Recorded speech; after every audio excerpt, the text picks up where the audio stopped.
Baik, webinar pada hari ini akan kita buka. Selamat siang para peserta webinar PHI. Apa kabar dengan investasi obligasi Anda hari ini? Berjumpa lagi bersama saya Rizka Novalita pada webinar PHI.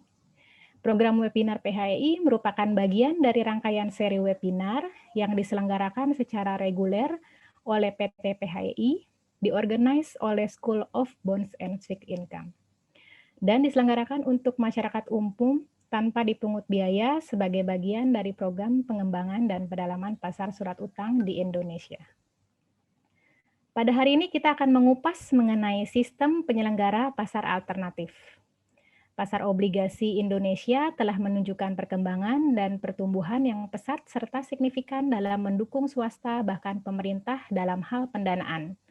Hal ini ditunjukkan melalui peningkatan jumlah penerbitan obligasi di pasar perdana. Namun demikian, seiring dengan semakin populernya obligasi baik sebagai alat investasi maupun sumber pendanaan alternatif, masih diiringi dengan terbatasnya likuiditas transaksi di pasar sekunder. Hal ini dikarenakan mayoritas transaksi obligasi terjadi melalui over the counter atau OTC, yaitu merupakan pasar di luar bursa di mana harga obligasi ditentukan dengan sistem negosiasi atau tawar-menawar antara pelaku pasar. PT Bursa Efek Indonesia atau BEI telah resmi ditunjuk oleh OJK sebagai penyelenggara pasar alternatif atau PPA dengan meluncurkan sistem PPA. BEI tidak lagi hanya berperan sebagai penyelenggara perdagangan bursa, namun memiliki peran baru. Fasilitas tersebut dapat mendukung peran BEI dalam aktivitas perdagangan efek bersifat utang dan sukuk atau EBUS di pasar sekunder di bawah pengawasan OJK. Dengan adanya fasilitas tersebut diharapkan dapat meningkatkan juga likuiditas dan efisiensi pasar EBUS di Indonesia. Apa itu sistem penyelenggara pasar alternatif? Fitur dan keunggulan apa saja yang ditawarkan oleh sistem tersebut? Siapa saja yang akan terlibat menggunakan sistem PPA? Untuk menjawab semua itu telah bergabung bersama kami Bapak Ignatius Deni Wicaksono atau biasa dipanggil Pak Deni. Beliau telah berkecimpung di industri pasar modal di beberapa institusi dan jabatan selama lebih dari 10 tahun.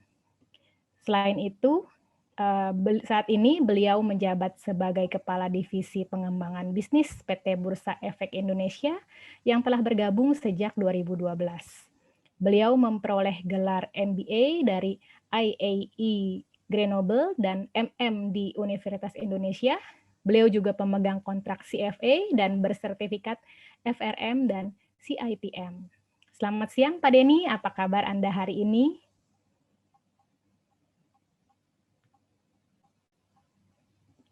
Masih di mute, mohon maaf Bapak.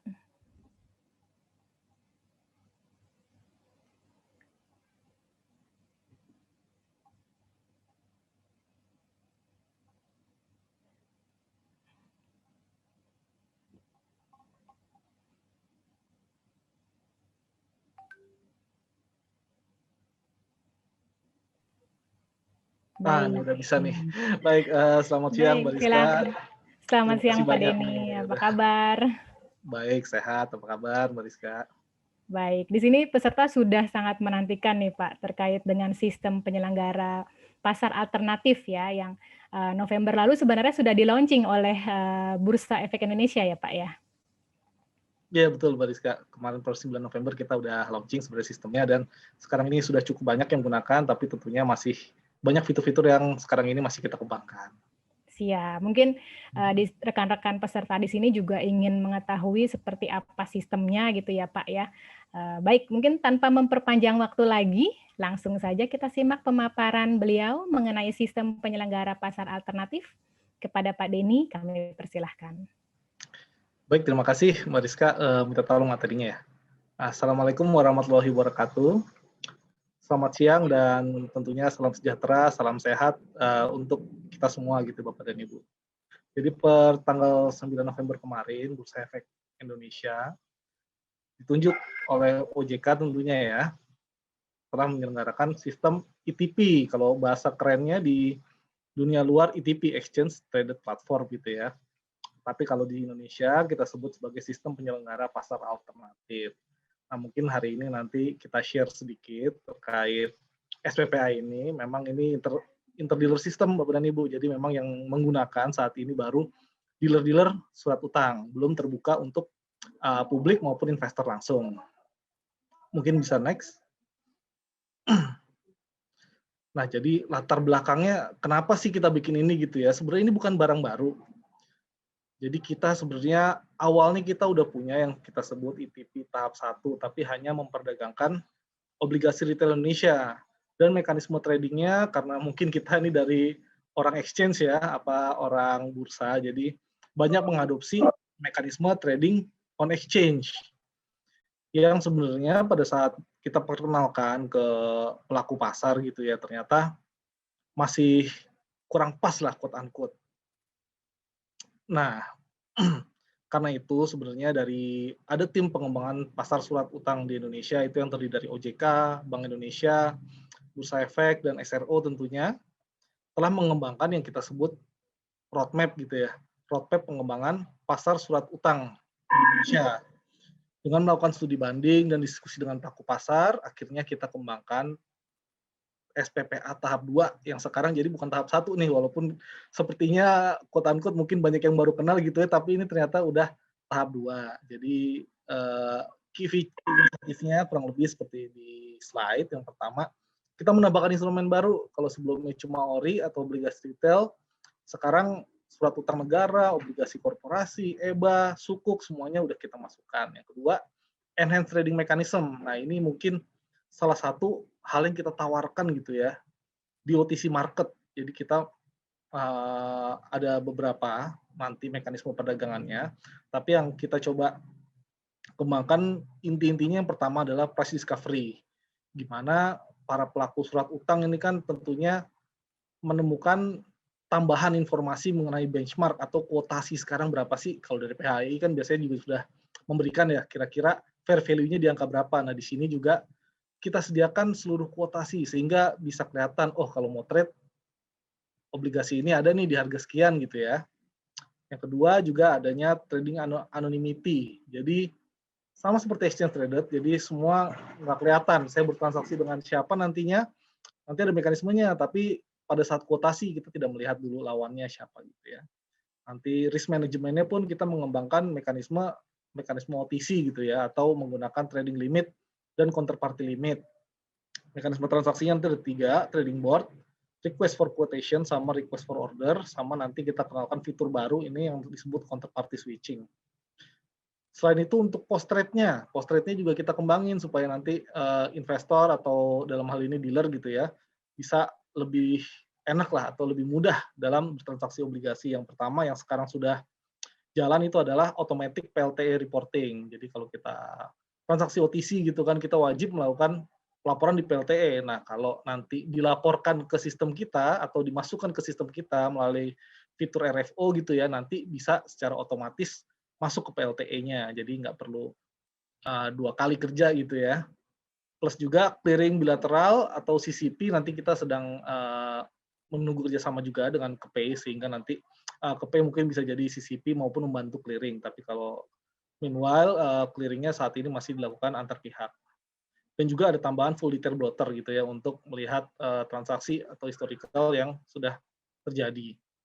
Nah, ini adalah yang terakhir itu API for interconnectivity. Nah, nantinya kita harapkan sih bisa terkoneksi juga dengan backend system maupun dengan misalkan data atau apa ya, kayak Bloomberg gitu ya, sehingga nanti bisa lebih memudahkan lagi untuk mengaksesnya. Nah, sebelum maju lagi, jadi jangan bingung gitu ya. SPPA ini adalah bursa atau PT Bursa Efek Indonesia, tidak berperan sebagai bursa, tapi kita mengantongi izin lain. Jadi SPPA ini bukan transaksi bursa. Jadi ini merupakan transaksi over the counter yang diregulasi atau bahasa kerennya regulated OTC gitu ya. Berbeda dengan transaksi bursa. Nah, di transaksi bursa sendiri kita punya sistem yang kita sebut dengan FITS atau Fixed Income Trading System. Jadi kita punya 2 sistem nih sekarang nih ya. Kalau transaksi bursa pakainya FITS, tapi kalau di luar bursa yang tadinya mencari masing-masing gitu ya, pembeli nyari di misalkan di Bloomberg atau di Reuters atau by phone gitu ya, nanti kita sediakan juga yang disebut ini SPPA ini. Jadi OTC tapi regulated gitu ya. Mungkin next lagi.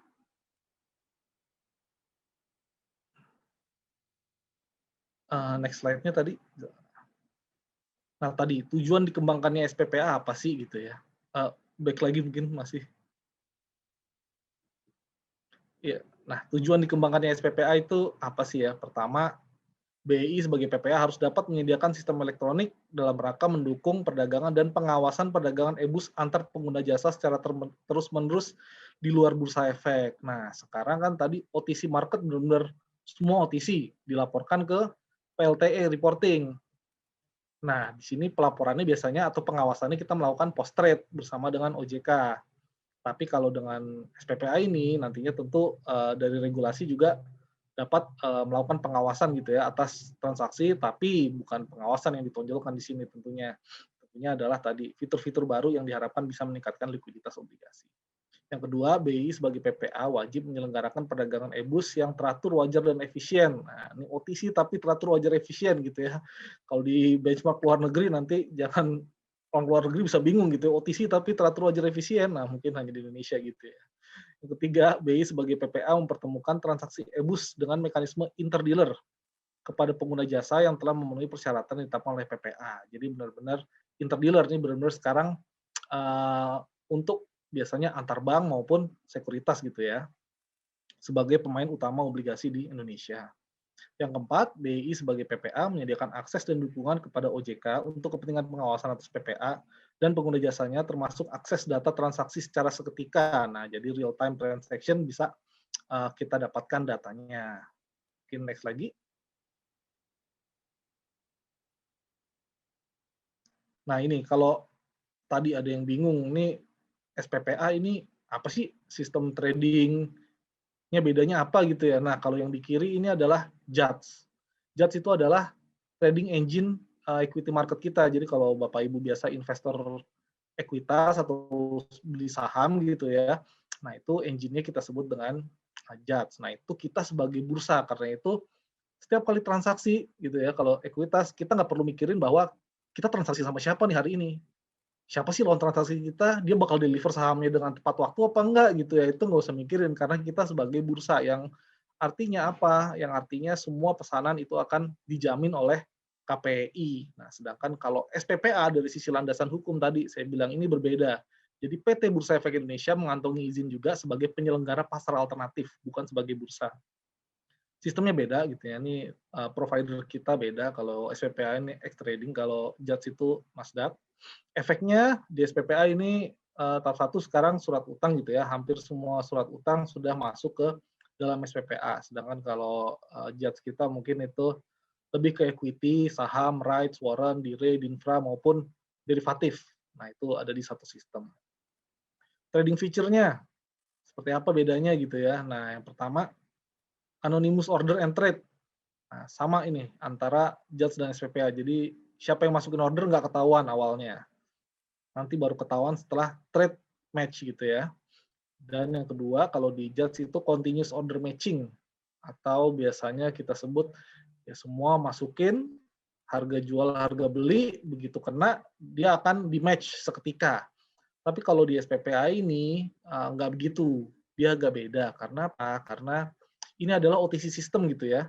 Jadi yang pertama yang harus dilakukan apa? Kita harus men-set siapa sih yang boleh menjadi lawan transaksi kita. Nah, misalkan saya dari bank A gitu ya, saya cuma bisa transaksi kalau obligasi itu sama bank B dan C. Nah, karena itu saya harus set, saya bisa transaksi dengan B, saya bisa transaksi dengan C, dan angka transaksinya maksimal berapa. Nah, itu adalah mekanisme risk management yang dilakukan oleh bank gitu ya pada saat ingin melakukan transaksi. Nah, itu ada di fitur SPPA yang kita sebut dengan credit limit, counterparty limit. Nanti counterparty switching ada fitur lain. Tetapi tidak hanya itu, kita kembangkan juga yang kita sebut mekanisme on exchange trade. Mirip dengan trading di bursa gitu ya, kita ada mekanisme trading kita sebut order book. Tapi nanti kita jelasin lebih detail ya di slide berikutnya. Ada juga mekanisme RFO sama RFQ nanti. Pengguna sistemnya ini yang paling berbeda gitu ya. Kalau kita sebagai bursa, kenapa sih harus ada SPPA ini sebenarnya untuk memperluas keanggotaan kita. Karena kalau kita sebagai bursa, itu yang boleh trading di dalam bursa itu hanya anggota bursa atau perusahaan efek atau sekuritas gitu ya. Tapi masalahnya pemain obligasi ini bukan perusahaan efek saja. majority oleh bank. Karena itu adalah keanggotaan baru di SPPA, kita bisa memiliki pengguna jasa itu adalah perusahaan efek, bank umum maupun pihak lain yang disetujui OJK, itu kita sebut PPEBUS, dan juga lembaga jasa keuangan yang diawasi oleh OJK serta pihak lain yang disetujui OJK. Jadi lebih luas. Nanti siapa aja bisa gitu ya. Pesanan secara langsung. Nah, pesanan secara langsung ini kayak apa sih? Ini kayak online trading. Online trading diizinin nggak? Nah, kalau di equity market kita kan bisa gitu ya, investor secara langsung masuk, trade, dan dapat sahamnya gitu ya. Tapi sayangnya kalau untuk di SPPA ini, karena tadi sistem ini interdealer, masih kita buka baru dealer to dealer. Walaupun nanti aksesnya bisa melalui third parties, tetap aja dealer to dealer gitu ya, belum bisa melakukan online trading atau direct market access. Tadi, apakah ini transaksi bursa? Bukan, ini bukan transaksi bursa karena itu tidak dijamin. Kita harus menerapkan risk management sendiri gitu ya. Jaminan ke Pay belum ada dan direncanakan nanti kita kembangkan di fase berikutnya. Clearing oleh ke Pay ini juga masih dikembangkan sebenarnya. Jaringannya private network, yaitu JTPM, jaringan terpadu pasar modal. Jadi tidak semua orang bisa mengakses atau melihat aplikasinya maupun webnya gitu ya. Karena ini di private network kita. Oke, next lagi.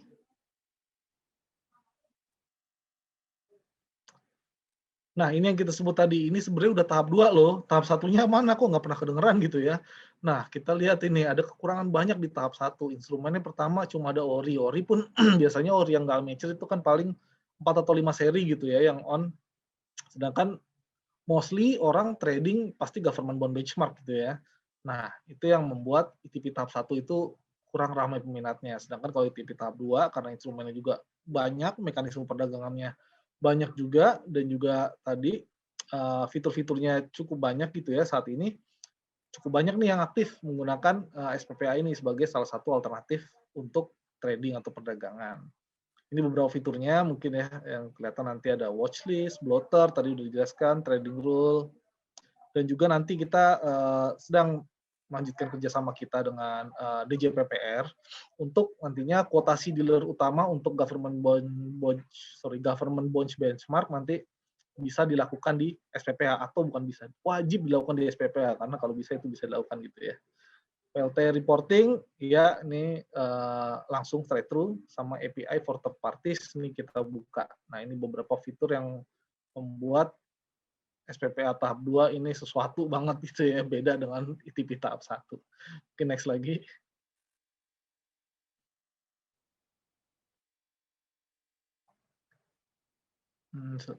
Nah, ini fasilitas perdagangan. Tadi saya bilang ada beberapa fasilitas utama perdagangan. Cara berdagang di SPPA itu seperti apa sih? Nah, yang pertama itu kita sebut yang kayak bursa. Kalau pernah lihat trading di equity, ini mirip. Sebut trading board. Nah, trading board ini yang nggak ada di OTC market saat ini. Jadi seluruh user bisa menyampaikan kuotasi gitu ya. Jadi kelihatan mau beli di harga berapa dengan volume berapa, mau jual di harga berapa, volume berapa. Nah, itu nanti ada kelihatan trading board-nya. Dan tidak ketahuan siapa yang siapa yang mengeluarkan kuotasi itu. Manfaatnya ada dua. Tadi yang pertama buat melihat benchmark harga sekarang ada di berapa sih. Saya mau jual nih FR81 misalkan ya, ada di berapa sih sekarang harganya. Nah, itu kelihatan di trading board kita. Walaupun kalau secara risk management kita nggak bisa nih, karena yang masang ternyata tadi, saya bank A, saya bisa transaksi dengan bank C dan bank B. Ternyata yang masang kuotasi terbaik ini adalah bank E. Saya tahu bahwa ada kuotasi itu, tapi saya nggak bisa hit gitu ya, karena dia bukan counterparty saya. Jadi saya nggak mau mengambil counterparty risk dengan bank E gitu ya. Tapi terlihat paling tidak fair value-nya atau harga sekarangnya lagi di mana sih angkanya kalau saya mau bertransaksi obligasi tersebut. Nah, untuk hitnya gimana tadi? Cara hitnya agak beda, tadi melakukan click to trade. Jadi kalau yang equity biasanya langsung kena kalau harganya pas, kalau ini kita klik dulu, baru kita melakukan trade gitu ya. Jadi bisa memastikan sebenarnya bahwa pihak yang akan kita lakukan itu sesuai dengan risk management kita. Itu metode pertama. Yang kedua adalah request for quotation. Nah, ini adalah mekanisme yang paling sering dilakukan di OTC market. Dan ini juga kita adopsi. Jadi request for quotation ini kita kan tadi saya bilang, kita udah punya counterparty. Tadi pilihan saya ada bank B sama bank C gitu ya. Nah, setiap kali kita mau meminta, kita mau menjual barang gitu ya, atau kita mau membeli barang tertentu, kita bisa info ke mereka pakai RFQ. Lalu kita sampaikan, "Set, saya mau dong beli FR sekian," gitu. Nanti akan muncul di layar mereka. Wah, kalau mereka mau jual, nanti akan dimasukkan harga kuotasinya. Oh iya, saya jual di harga berapa? 102, 101,3 gitu ya. Nah, nanti kita akan dapat balikannya, terus kita, ya udah saya mau pilih, biasanya pasti pilih harga paling murah gitu ya dari semua, counterparty yang kita bisa transaksi. Nanti tinggal pilih, jadilah transaksi. Awalnya transaksi kita nggak tahu dengan siapa gitu, walaupun tadi ada bank B dan bank C yang bisa kita lakukan gitu ya. Tapi yang melakukan kuotasi 101 sama kuotasi 102 kita nggak tahu ini yang B atau yang C yang kuotasi nih. Nah, baru ketahuan nanti setelah trade-nya done, itu adalah RFQ. Nah, yang ketiga adalah RFO atau request for order. Nah, ini merupakan fitur bagi Bapak Ibu mungkin yang saat ini masih belum bergabung gitu ya. Ini salah satu fitur yang bisa dimanfaatkan sebagai mekanisme lain untuk melapor ke PLTE. Jadi RFO ini ibaratnya saya udah punya best friend lah kalau jualan ini, kalau jualan obligasi benchmark, pokoknya dengan dia pasti saya dapat harga paling bagus gitu ya. Nah, karena udah dapat itu, ya udah saya transaksinya maunya sama dia. Kalau RFQ tadi kan kita nggak ketahuan sama siapa aja gitu ya, bisa saya maunya sama dia gitu. Nah, kalau ini bisa dilakukan dengan mekanisme RFO. Jadi kurang lebih sebenarnya sudah dilakukan negosiasi di luar sistem dan hanya melaporkan eee, ke SPPA kita. Benefitnya apa tadi? Benefitnya pasti kalau sekarang adalah tidak perlu lapor lagi ke PLTE karena dari SPPA kita ini juga langsung diteruskan ke PLTE dan benefitnya buat pihak lain tentunya tadi ya ada informasi post trade disclosure gitu ya. Nah, mekanisme transaksi sebenarnya ada 3 itu. Tapi ada lagi mekanisme tambahan yaitu counterparty switching. Ini suatu added value gitu ya. Misalkan tadi, saya transaksi cuma bisa sama bank B sama bank C. Tapi bank E ini ngasih harga yang paling murah. Nah, sementara si bank C boleh transaksi sama bank E. Apa yang saya lakukan gitu ya? Nah, di sini ada fitur yang disebut counterparty switching. Jadi instead saya transaksi langsung ke bank E, saya transaksi ke bank E dengan cara saya beli di bank C. Nah, jadi saya beli, bank C juga ngambil barangnya dari E dikasih ke saya gitu ya. Jadi saya tidak menyalahi risk management saya karena saya tereksposurnya ke bank C. Dan bank C juga tidak menyalahi risk management dia karena dia punya kredit limit atau exposure ke saya sama bank E. Nah, dia jadi semacam broker atau perantara di tengah situ. Nah, dia akan dapat suatu fee tambahan buat bank C. Jadi dengan membrokeri kurang lebih akan mendapatkan fee tambahan. Dan untungnya buat saya apa? Untungnya buat saya kita bisa langsung dapat kuotasi terbaik walaupun ada tambahan fee tambahan untuk CPS atau counterparty switching tersebut gitu ya. Oke, next lagi. Ini sekedar tipe-tipe user aja, mungkin singkat aja. Jadi ada tipe trader, itu orang yang melakukan trade gitu ya. Ada supervisor, supervisornya yang mengelola user trader dan limit management. Nanti ada juga watch, ini yang melakukan pemantauan. Ini user khusus IDX dan OJK. Dan government juga kita sedang kembangkan ini untuk misalkan DJPPR gitu ya, untuk sesuai kebutuhan DJPPR. Dan yang third party yang kita harapkan nanti bisa terintegrasi misalkan dengan Bloomberg sehingga orang bisa trade juga bisa meramaikan SPPA dengan mudah tanpa perlu open user interface kita. Next lagi. Nah, tadi kan kalau sebelumnya ORI yang paling nggak isi cuma 5 instrumen gitu ya. Nah, kalau sekarang itu udah hampir seluruh obligasi gitu ya yang ada di Indonesia itu atau yang melakukan penawaran umum di Indonesia ada di SPPA. Kurang lebih sekarang ada 910 instrumen, ada government bond, SBSN, corporate bonds juga, dan juga ada yang kita kategori sebagai retail bond gitu ya. Next lagi.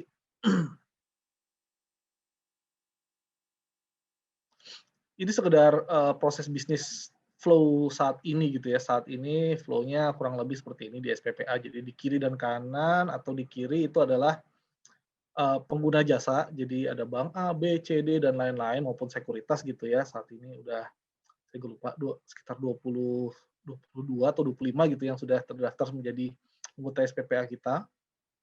Nah, mereka akan berdagang di SPPA dengan mekanisme yang tadi, ada order book, ada RFQ, RFO, counterparty switching, dan juga anonymity gitu ya, kerahasiaan. Nah, selanjutnya setelah kuotasi tersebut terhit, post-trade processing-nya gimana gitu ya. Kalau di kita akan melanjutkan sebagai bagian dari disclosure ke website IDX maupun ke sistem PLTE atau sistem pelaporan transaksi efek.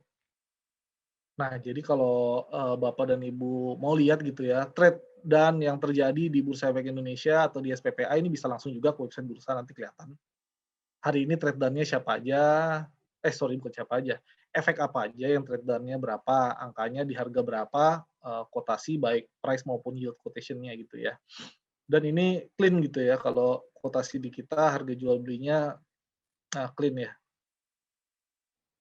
Dan selanjutnya bisa juga transaksinya tapi settlement-nya masih dilakukan secara manual clearing-nya gitu ya. Nah, yang di kanan tadi SPPA API nanti yang kita harapkan bisa dikembangkan sih nantinya sama third party kita, saat ini sih masih belum ada gitu ya, nanti misalkan oleh Bloomberg gitu ya, sehingga akan lebih mudah lagi pengguna jasa atau dealer untuk masuk ke dalam book-nya si SPPA. Sama nanti data-datanya pun bisa dipublikasikan oleh third party sehingga nanti orang yang melihat akan lebih mudah gitu ya, sehingga nanti tadi tujuan untuk peningkatan likuiditasnya tercapai walaupun tidak semua trade dilakukan melalui SPPA, atau paling tidak transparansi dalam post-trade processing-nya itu kelihatan gitu ya untuk benchmark harga. Mungkin next lagi.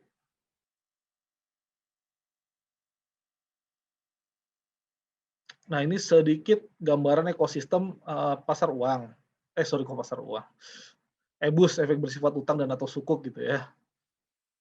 Jadi OTC sistem sebenarnya hanya ada 2, pengguna jasa, PPA atau melakukan transaksi melalui SPPA yang di bagian kiri ya.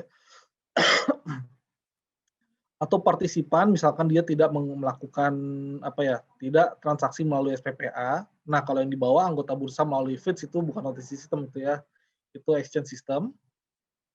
Nah, itu juga pengguna jasa yang sama atau anggota bursa gitu ya, tapi tadi terbatas kalau pengguna jasa atau partisipan itu bisa bank. Kalau anggota bursa hanya sekuritas, itu ada transaksi exchange traded itu melalui FIDS. Nah, semua ini melalui SPPA maupun melalui FIDS itu wajib dilaporkan ke PLTE atau penerima laporan transaksi efek untuk memastikan bahwa tadi publik tahu bahwa harga yang terjadi sekian sehingga bisa mengambil keputusan investasi jual beli obligasi dengan lebih baik karena mengetahui harga transaksi yang done di PLTE untuk semua jenis transaksi tadi, baik itu transaksi bursa atau transaksi itu melalui SPPA atau transaksi OTC yang dilakukan manual oleh partisipan yang garisnya putus-putus, partisipan pelaporan manual gitu ya. Nah, selain itu juga Bursa Efek juga sebenarnya mengelola beberapa sistem yang digunakan oleh dealer utama. Sekarang masih ada PIDIS, sistem kuotasi dealer utama, tapi yang kita harapkan nantinya dilakukan di SPPA sehingga kuotasi dealer utama untuk government benchmark bisa meramaikan transaksi di regulated OTC di SPPA. Selain itu juga ada sistem lelang MOFITS, itu juga kita yang maintain. Saat ini pelaporan otomatis juga ke PLTE. Nah, dari PLTE ini datanya bisa kemana-mana nih, termasuk ke PHEI untuk sebagai reference price gitu ya. Nanti balikan dari PHEI adalah fair price-nya atau ke Bank Indonesia maupun KSEI untuk dilakukan settlement baik di BIS 4 maupun di kustodian di KSEI gitu ya. Settlement-nya balik ke PLTE. Dan data-data di PLTE ini akan dijadikan bagian dari yang pertama disclosure yang ke bawah, yaitu ke Bonfit maupun ke media dalam hal ini misalkan di website bursa gitu ya, atau melalui data vendor untuk ujung-ujungnya masuk ke publik sehingga publik mengetahui transaksi yang terjadi, dan jika ingin transaksi obligasi dia paling tidak tahu benchmarknya. Nah, selanjutnya yang ke atas itu masuk ke sistem daily watching atau sistem pengawasan transaksi EBUS OJK. Jadi OJK mengawasi tadi tidak hanya SPPA, partisipan yang OTC murni juga diawasi, sekaligus juga transaksi bursa yang melalui FIDS juga diawasi melalui PLTE gitu ya. Kurang lebih ekosistem obligasi Indonesia seperti ini. Mungkin next lagi.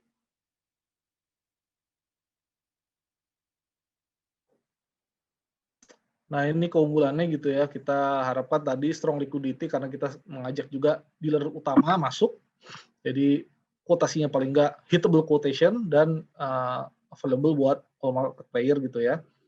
Regulated OTC for protection and fairness tadi kita tujuannya menyelenggarakan perdagangan yang teratur, wajar, dan efisien.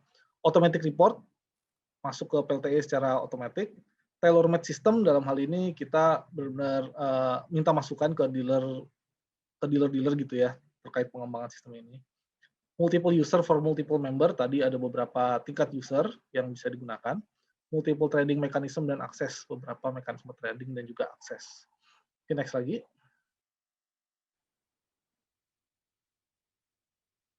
Nah, dalam hal penyelenggaraan SPPA ini kita punya 4 peraturan. Yang pertama itu adalah peraturan efek yang dapat diperdagangkan. Peraturan efek yang dapat diperdagangkan itu adalah bagaimana suatu efek bisa masuk ke dalam daftar efek untuk bisa diperdagangkan di SPPA kita.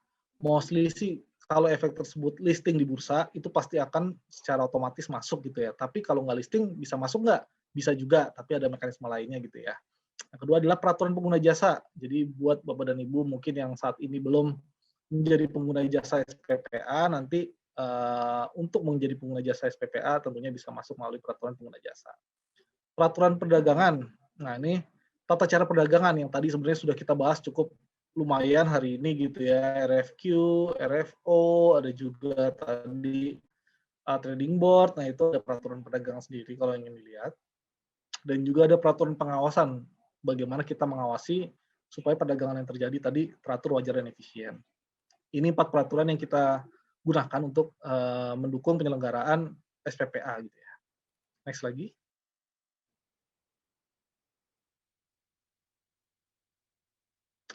Nah, ini mungkin sebagai gambaran aja gitu ya. Sejak launching emang masih naik turun terus gitu ya. Karena kita masih juga terus mengembangkan tambahan fitur-fitur sesuai dengan kebutuhan. Kita juga terus meningkatkan jumlah pengguna jasa. Kita juga tadi berencana untuk dealer utama kita fasilitasi.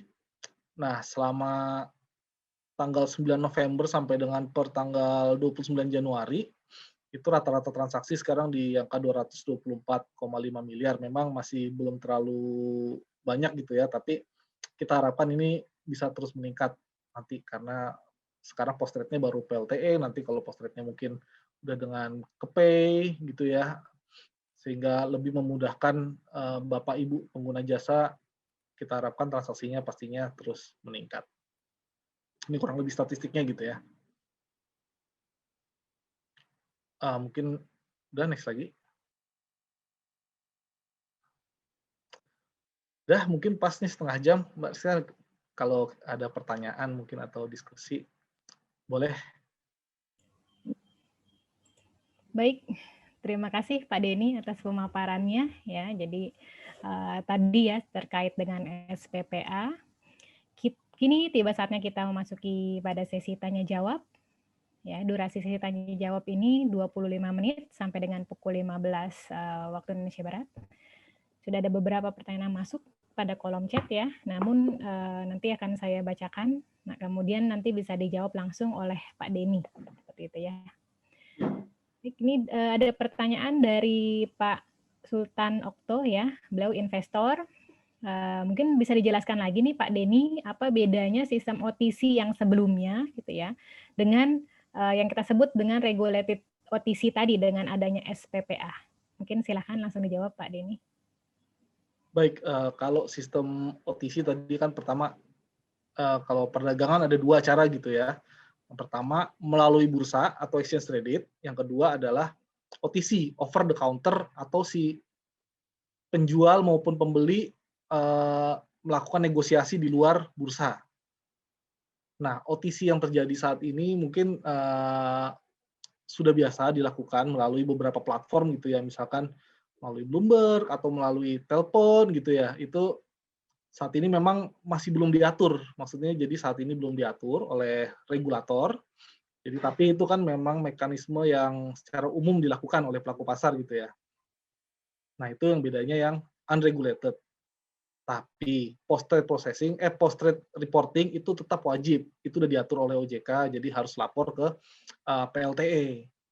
Nah, kalau tadi regulated OTC yang kita selenggarakan bedanya apa? Tadi bedanya sebenarnya tadi ini adalah sistem yang diberikan amanahnya oleh OJK kepada bursa selaku PT dan juga ada mekanisme pengawasannya. Yang beda mungkin hanya mekanisme pengawasannya gitu ya. Sehingga tradingnya kita harapkan tadi bisa tetap teratur, wajar, dan efisien. Nah, itu sedikit bedanya regulated OTC dan unregulated OTC gitu ya. Walaupun tadi kalau kita lihat data transaksinya kan di kita masih 200 miliar sehari gitu ya, itu kan masih sangat kecil gitu ya.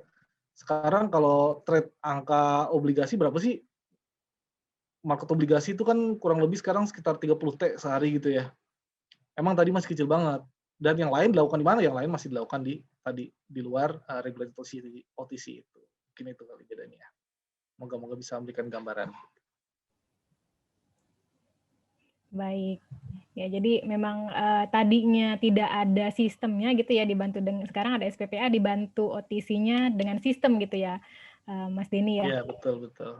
Jadi terintegrasi nih. Tadinya kan mungkin kalau dari dealer harus menghubungi sana sini gitu kan, sekarang bisa langsung koneksi ke sistem gitu kan. Kemudian bisa langsung transaksi di sistemnya gitu ya. Nah, sistemnya itu sendiri web based atau ada terminal sendiri atau ada aplikasi gitu Mas Denny seperti PLTE sendiri mungkin gitu? Oh, web based aja sih sebenarnya. Jadi tapi butuh koneksinya melalui itu ya apa? JTPM. Jadi emang nggak semuanya bisa gitu ya. Oh iya, baik.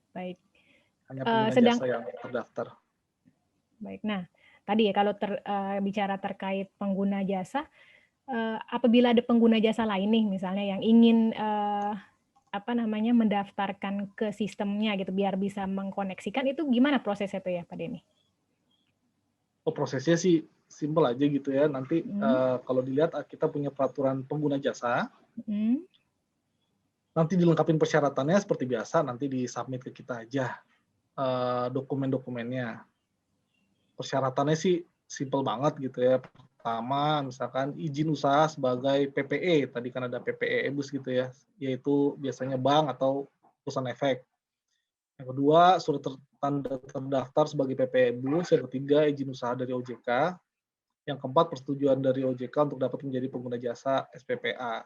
Nah, nanti dari awal sih sebenarnya bisa aja email ke kita gitu ya, untuk kita diskusikan dan kita bantu secara teknisnya. Karena kan tadi technically harus connect ke JTPM gitu ya.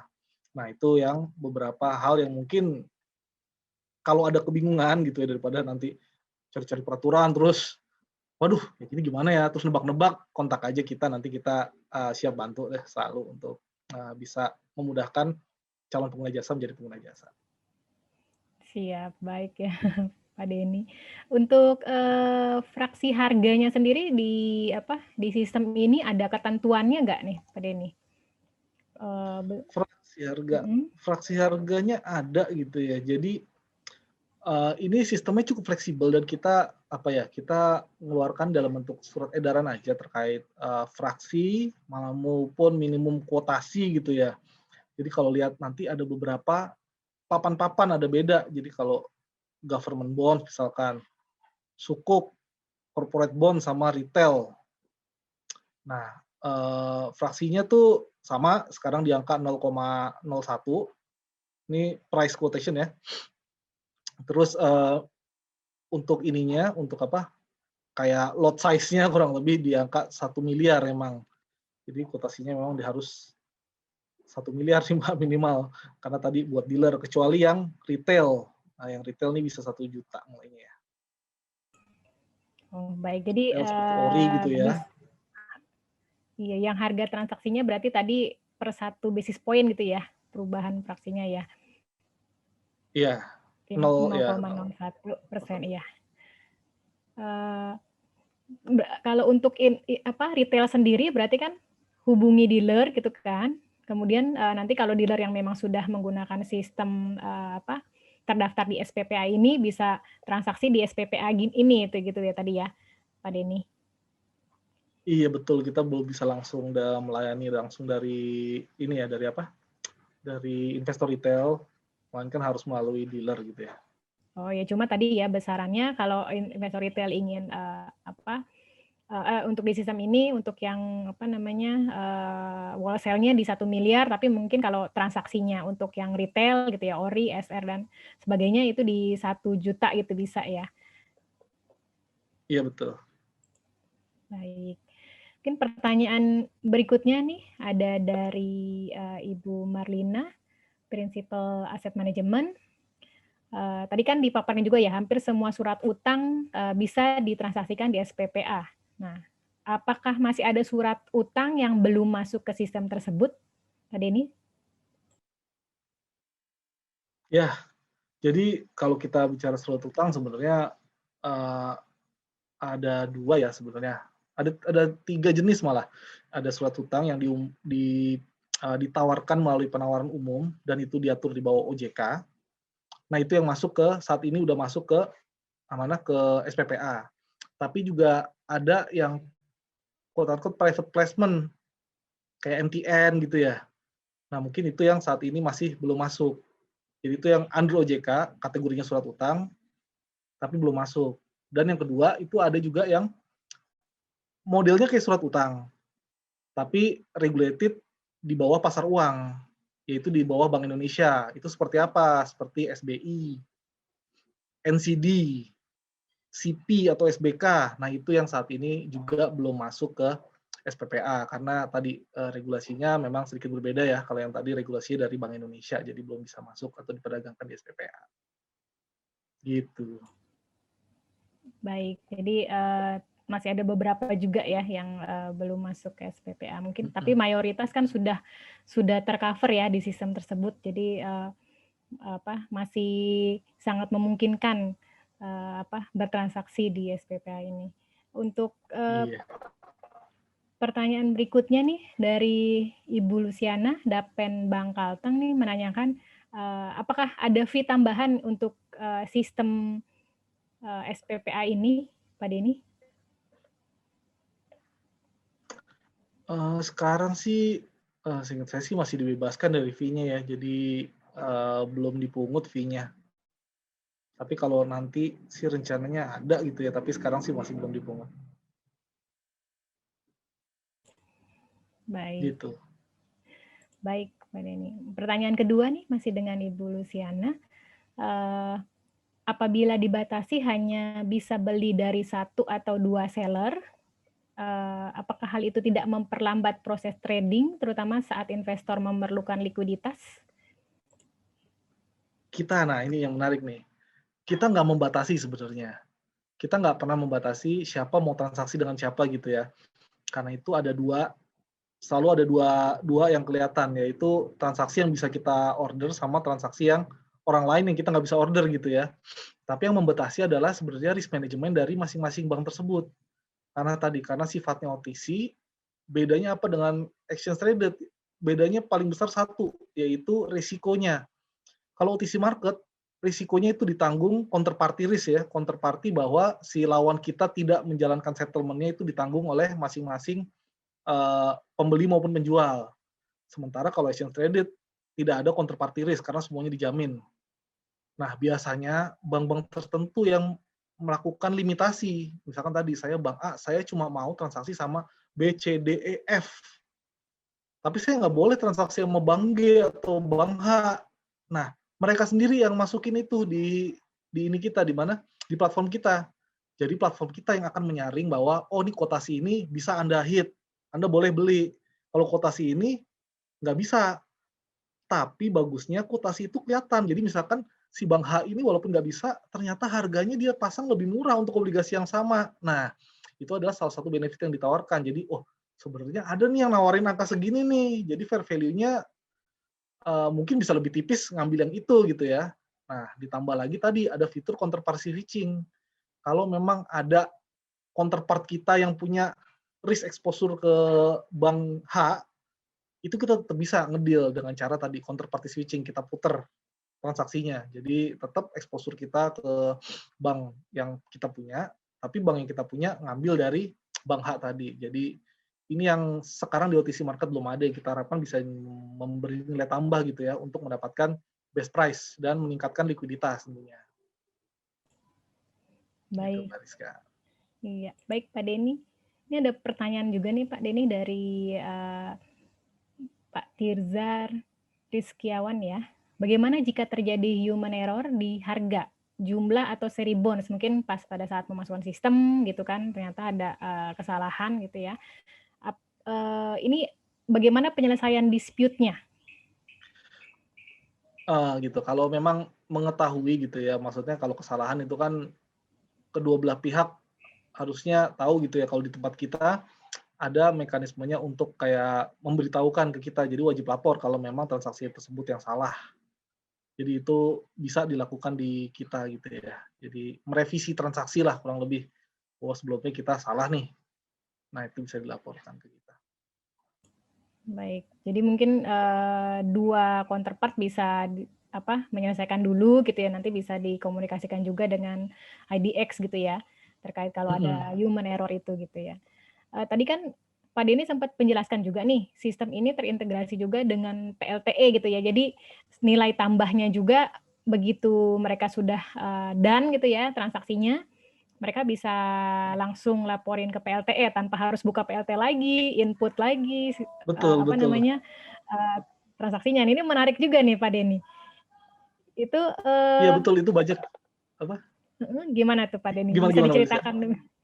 Ya jadi prosesnya itu gimana nih? Maksudnya apakah cukup ada suatu form tertentu gitu ya, yang maksudnya kan karena kan ini kan sebenarnya OTC by system, walaupun by system tetap ada negosiasi gitu ya Pak Denny.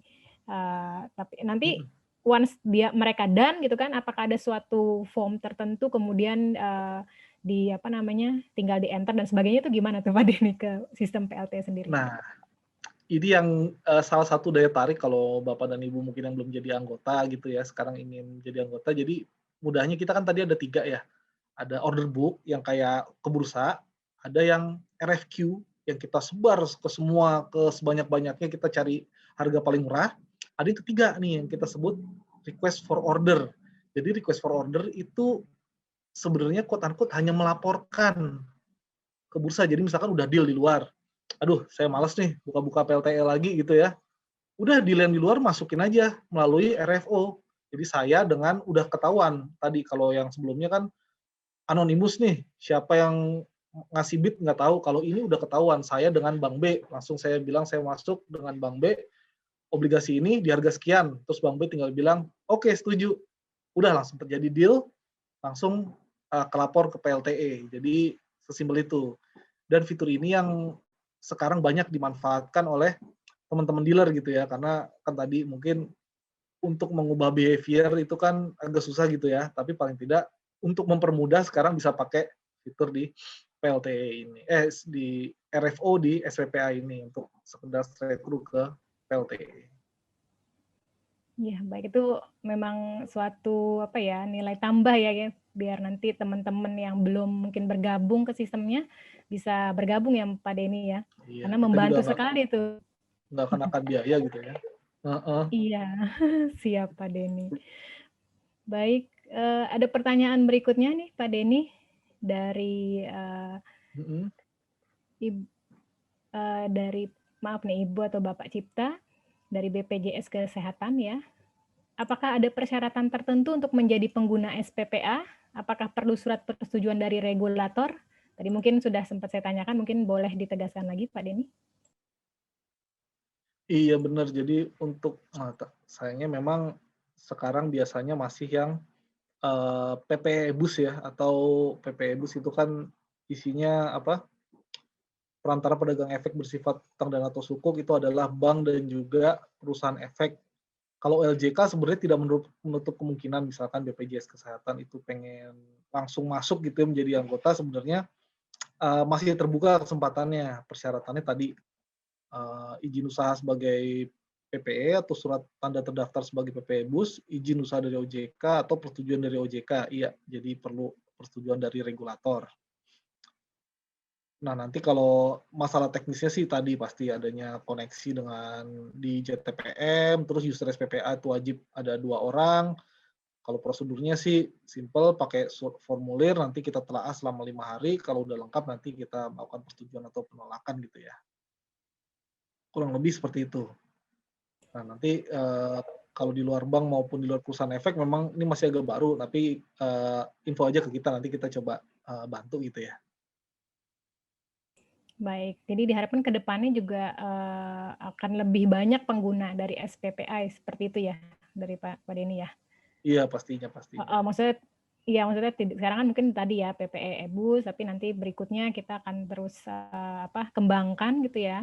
Jadi biar nanti, transaksinya lebih terbantu gitu kan adanya SPPA, pesertanya juga pun bisa lebih banyak gitu ya. Jadi tidak hanya, golongan tertentu lah yang bisa transaksi di SPPA ini. Iya. Baik, pertanyaan berikutnya, dari Pak Aristian Damanik, Instiper ya. Jika pada pasar saham ya, BEI menjadi penyelenggara tunggal, bagaimana dengan PPA sendiri? Adakah kriteria tertentu yang harus dipenuhi? Untuk menjadi PPA gitu maksudnya ya? Iya, mungkin So seperti itu. oke. Jadi sebenarnya sih, kita penyelenggara tunggal itu sebenarnya bukan karena apa ya, bukan karena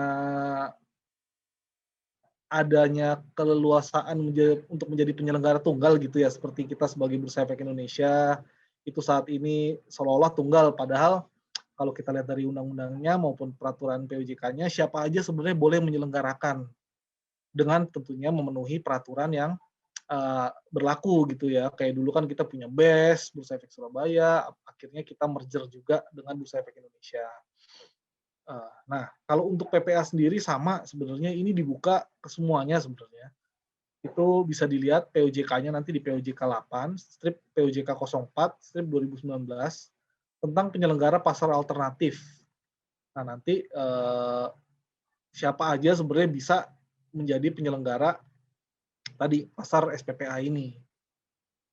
Nah, tapi kalau dari point of view kita sendiri gitu ya, apakah ini dari Bursa Efek sendiri sih kita nggak ngelihat profit motif gitu Mbak ya, kalau untuk PPA ini kita lebih bertujuan untuk mengembangkan pasar. Investasi kita cukup banyak gitu ya, dan kita nggak saat ini belum memungut fee sama sekali, dan kita harapkan tadi tujuannya cukup mulia kita untuk meningkatkan likuiditas dan transparansi di pasar modal Indonesia terkait surat utang. Gitu. Iya, betul ya. Sebenarnya sudah ada ya Pak Denny ya, ada peraturan OJK sendiri terkait dengan penyelenggara pasar alternatif ya. Di situ juga memang sudah ditentukan tuh siapa yang bisa menjadi PPA. Nah, tapi BI sendiri nih mengajukan diri gitu ya untuk meningkatkan likuiditas dan pendalaman pasar surat utang juga ya Pak Denny ya, karena memang sistem ini Iya, kalau tadi saya dengarkan cukup kompleks itu.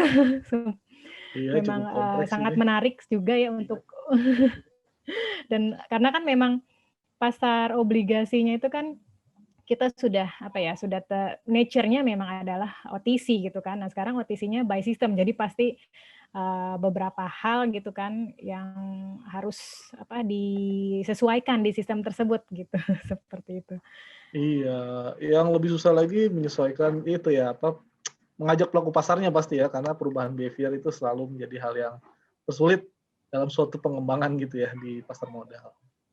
Nah, betul tuh. Tadi sempat saya juga mau tanya tuh, tantangan ketika perencanaan dan sosialisasinya ini bagaimana nih Pak Denny ke sistem SPPA ini? Tantangannya sih sebenarnya luar biasa gitu ya. Jadi tapi kita belajar dari kesalahan tadi kan Mbak ya. Jadi sebelumnya kita ITP tahap 1 yang tahun 2016 yang benar-benar kayaknya failure gitu ya karena nggak ada yang pakai gitu. Nah, kita terus melakukan FGD sih ke pelaku dan juga kita gandeng juga Himdasun untuk memberikan masukan kira-kira sistem seperti apa sih yang mereka harapkan gitu ya untuk dapat menjadi ini suatu sistem ITP yang bisa digunakan paling nggak di bursa di Indonesia gitu ya. Nah, tadi fitur-fitur kayak counterparty switching, tadi credit limit dan lain-lain, tentunya kita dapat masukan dari FGD tersebut, sehingga pada saat diaplikasikan ya sebenarnya bukan barang baru untuk para penggagasnya, tapi merupakan barang yang sudah didiskusikan sebelumnya.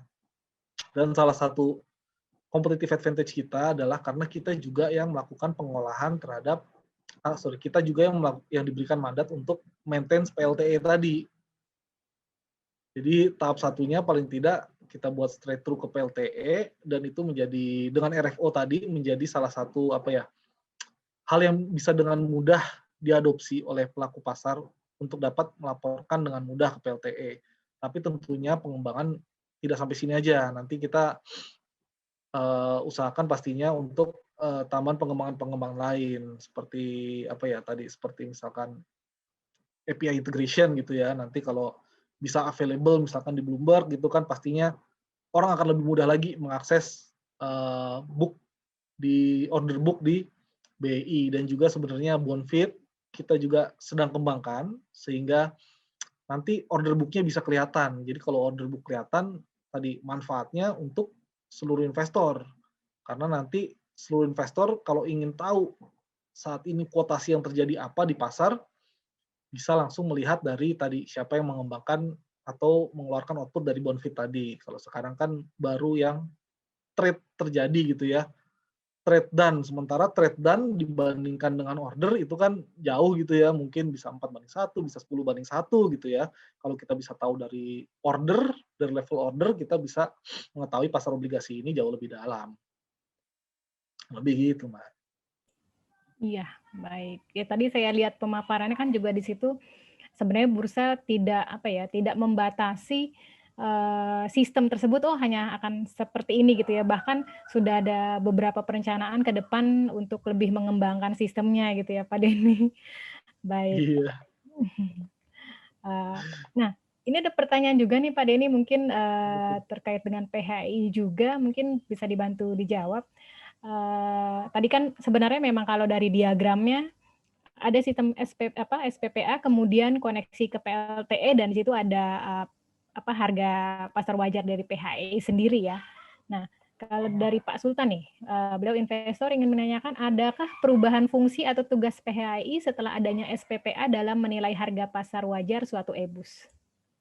Nggak ada Mungkin atau gitu ya, ini perannya mah PHI simpel sendiri banget. gitu.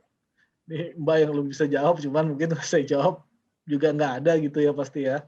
Pasar wajar pasti yang bisa menilai adalah PHI, cuman di kita justru memberikan tadi tambahan informasi kalau saat ini post trade atau tadi trade yang dan kita kasih ke PHI, nantinya level kuotasi pun bisa kita kasih ke PHI untuk bisa memberikan referensi gambaran pasar surat utang dan bisa mengeluarkan harga wajar yang bisa khususnya buat penyediaan reksadana bisa diacu oleh manajer investasi dalam membukukan atau fair value suatu aset efek surat utang gitu ya. Kalau dari kita kan lebih ke trade-nya.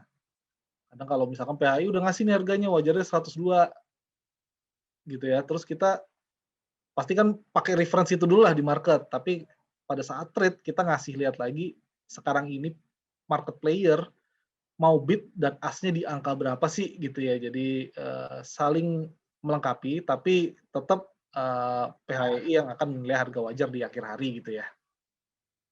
Mungkin gitu, mungkin Mbak Lisa bisa nambahin tuh kalau peran PHI.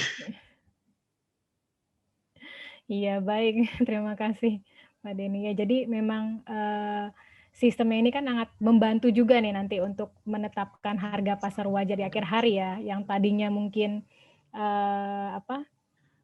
transaksinya dari OTC yang mungkin pelaporannya ada beberapa yang late report ya, mungkin karena satu dan lain hal. Nah, karena di sini juga ada menawarkan integrated langsung ke PLTE. Nah, ini bisa langsung memudahkan juga nanti di mana harga transaksinya bisa langsung diterima oleh PHI. PHI sendiri juga bisa langsung menilai harga pasar wajar untuk hari itu. Seperti itu ya. Dengan adanya sistem PPA juga kan mungkin lebih meningkatkan likuiditas transaksi di pasar sekunder ya. Sehingga untuk penentuan harga pasar wajarnya akan lebih mudah nih untuk PHI sendiri. Seperti itu. Baik. Baik, Pak Denny, ini sepertinya sudah Yap. pukul 15.00 ya. Mungkin ada Oh beberapa iya, pertanyaan tidak juga terasa yang ya. masih mengganjal gitu ya, tapi, kita sudah terbentur waktu juga ya, harus Hmm. kita tutup hari ini. Terima kasih, Pak Denny ya. Baik, tibalah kita di penghujung acara ya pada webinar kita hari ini. Kita dapat menyimpulkan bahwa SPPA atau tadi disebut dengan platform ETP ini merupakan layanan yang diberikan BEI sebagai penyelenggara pasar alternatif atau PPA berdasarkan amanah POJK nomor 8 tahun 2019. Salah satu dibentuknya sistem PPA tersebut adalah agar perdagangan e-bus menjadi teratur, wajar, dan efisien. Instrumen yang dapat diperdagangkan pada SPPA meliputi efek bersifat utang dan sukuk baik yang diterbitkan oleh pemerintah maupun korporasi, namun dengan tetap memenuhi aturan dan ketentuan yang telah ditetapkan. Dengan adanya sistem penyelenggara pasar alternatif atau SPPA tersebut, diharapkan dapat meningkatkan likuiditas dan efisiensi pasar e-bus di Indonesia. Tidak ada gading yang tak retak. Mohon maaf apabila selama acara webinar hari ini masih terdapat kekurangan yang tidak berkenan, baik bagi Pak Denny selaku narasumber maupun rekan-rekan peserta sekalian. Kami mohon dibukakan pintu maaf. Terima kasih Pak Denny atas kesediaan waktunya untuk memaparkan materi yang sangat menarik pada webinar kali ini. Terima kasih juga Baik. kepada PT Bursa Efek Indonesia atas kerjasama webinar pada hari ini. Semoga sinergi ini terus dapat terjalin. Tak lupa juga kami ucapkan terima kasih kepada seluruh peserta atas partisipasi dan antusiasmenya selama mengikuti kegiatan webinar. Semoga webinar ini mendatangkan manfaat bagi kita semua. Sehat dan sukses selalu untuk Pak Denny dan rekan-rekan peserta. Akhir kata, saya tutup webinar hari ini. Selamat melanjutkan aktivitas kembali. Kita berjumpa lagi pada webinar PHI berikutnya. Wassalamualaikum warahmatullahi wabarakatuh. Selamat siang. Waalaikumsalam. Terima kasih.